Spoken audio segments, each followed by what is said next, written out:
Shut up and sit down.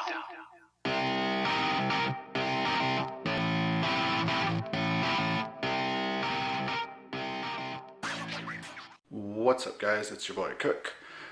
This video, it's going to be about my new computer that I built, custom PC from Memory Express. What's up guys?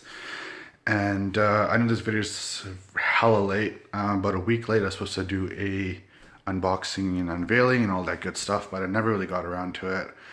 I didn't have the time for the first couple of days, but then after that I just got really lazy and started playing my PC instead of making the video for it. So without further ado, let's dive right in. I'll start off with the different parts for the PC, and then I'll show you guys the PC itself, and we'll go from there. All right, let's do this. One thing to start off, then the motherboard itself, which holds everything together. The motherboard of my choice is the Asus Z170A. I got this for a couple of different reasons. Number one being it's got two HDMIs as opposed to your standard one.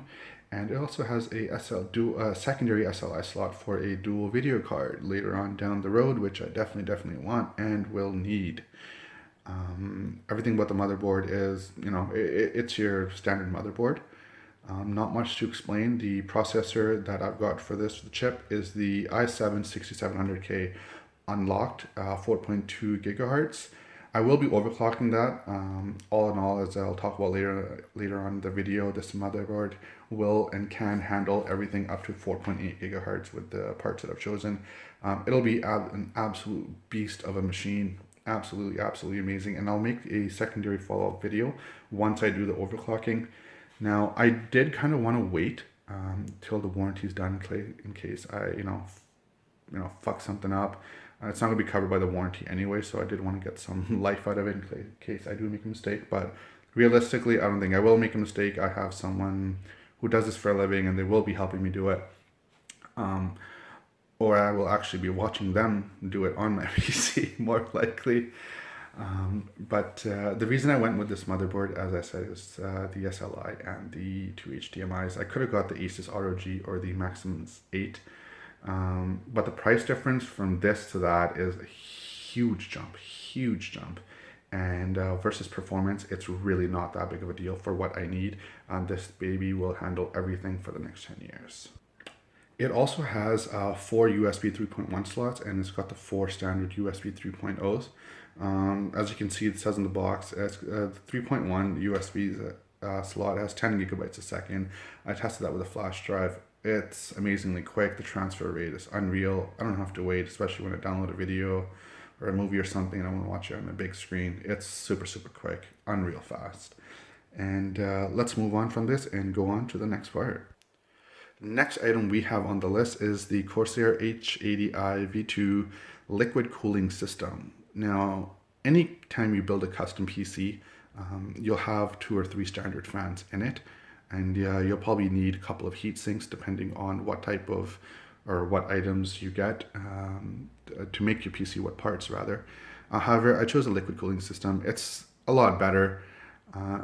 And Corsair is one of the best companies out here. You can't really beat their parts ever.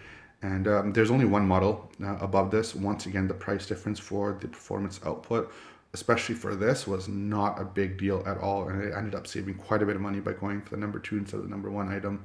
But this thing is still an absolute beast, which you will see in later on in the video once it's all set up, and I'll take you guys through that as well. Let's move on to part number 3. And here she is, the EVGA 1000 watt gold power supply. Now, once again, this is yet another top tier item. Some people may say it's overkill. Even with running dual graphics cards, some say 750 or even 850 is enough. However, I want to future-proof this computer. I want the 1000 watt in there. I don't need to go any higher, especially not anytime soon. And the 1000 watts is going to provide ample power to the PC without putting any sort of stress on it. And this thing will handle pretty much everything that I toss in here in the tower itself, and you can't really go wrong. It's 1000 watts. I can really crank this thing up and it'll do absolutely nothing. There'll be no stress on my computer itself. And this is one of the things I actually didn't want to cheap out on. It's your power supply. I'd rather spend that extra little bit of money today versus spending a couple $100 down the road to get this. It's just future proofing. It's just smart to do it now rather than later.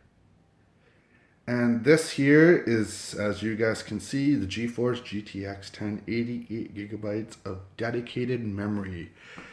The most expensive and I wouldn't say crucial, but for gamers, it is the most crucial aspect of your PC. And as you can see in the top right-hand corner, it is virtual reality ready. This thing is absolutely huge. Like, I've never seen a video card so big. And for those of you that say size doesn't matter, fuck yeah, it does in this case. It's got 3 fans for itself to keep this thing going. It's actually really, really cool. It's got LEDs that lights up, and I will show you guys that later on. This is the newest one out. I had a choice of going with the GTX Titans. Here's the thing though.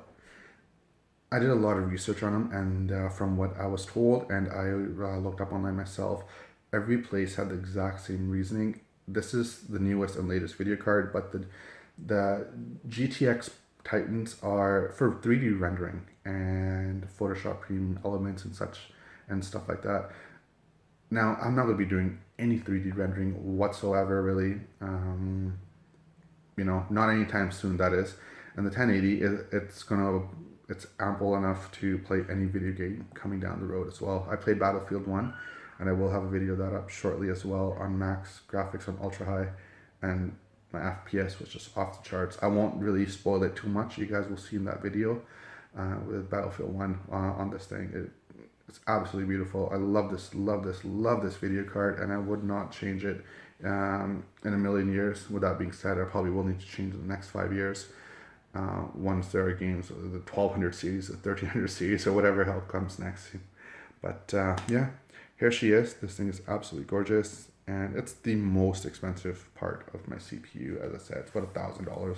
I got it for about $900, so I got a really good deal on it. And as I mentioned with the motherboard earlier in this video, it has the SLI in there, so I'm gonna in a couple months I'm gonna get another one of these bad boys and throw it in there as well for the 4K gaming, and that will be really, really sweet. Now, these are the essential components to my PC. Let's move on to the tower itself and show you how it all comes together. Give me one sec, guys, and I'll bring that right up. And here she is. This is the Phantom 410 case, the mid-size tower. For being mid-size, this thing is actually huge, a lot bigger than I expected it to be. And yeah, you know what? Instead of me talking, you guys can just take a look at the case. There's really not much I can explain about the case. It's exactly what you see in front of you. Sorry for the shaky camera. I'm using the camera on my phone actually for this. This is the outside. The other side of this tower is just plain white. I'll open her up and you guys can take a look inside. And here it is, you guys. Everything put together in place, and this is what it comes out to. I'll quickly go over where everything is that we just talked about. This here is the 1000-watt power supply, the EVGA. This here entire thing there is a graphics card. Now it gives me an option for over 6 million different color schemes to choose for the actual color. I chose green because green is the way to go. You guys know what I mean. And that's enough about the graphics card. I could talk about it all day and drool about it, but there's not a whole lot left to be said. It is what it is. Now, this entire system here, then the pipes that you see all along leading into the motherboard. Now that is the liquid cooling system, the Corsair that I told you guys about. And we have the 216 gigabyte RAMs in there. And we've got a 2 terabyte hard drive, your standard DVD ROM drive. I would show you guys from the front, open it up. It just opens from here, but I'm sure you've all seen what a DVD ROM drive looks like. It's got the 512 gigabyte SSD as well. And that's obviously my boot drive. This thing starts within seconds. I just press the button on top right here, and it just starts instantly. Now, right here, on the front, we have the two 3.1 USBs and the two 3.0 USBs and the headphone mic jack. And this little button right here controls actually the fan speed and the blue LEDs, which is standard. Unfortunately, I can't change that color, and if I can, I haven't been able to figure it out. But I like the blue with the white. It looks pretty cool. Alright guys, thanks for tuning into this video. I really hope you enjoyed it as much as I enjoyed making this computer. I'm sure I've missed out on a lot of specs or didn't go over a few things that you guys may have wanted to hear. If that's the case and you can think of anything that you didn't find out from this video that you have questions for, please feel free to comment below and I will get back to you as soon as I can. Other than that, don't forget to give this video a thumbs up, share, and subscribe to my channel if you want to see more of these videos to keep coming. And I will be doing a Battlefield 1 video as soon as I get my chat link cable from Elgato. They're currently out of stock. I had ordered a third-party one from Amazon. However, the issue with that was that when it did arrive, it actually didn't work. So I was a little bit bummed out that I can't use it. You see Elgato, but that's okay. I'll have the stream for my PC going up pretty soon. Until then, though, keep tuning in to my PS4 streams. And as I said earlier, if you have any questions, feel free to leave them below. Thanks again, you guys, and I hope you have a great day. Take care.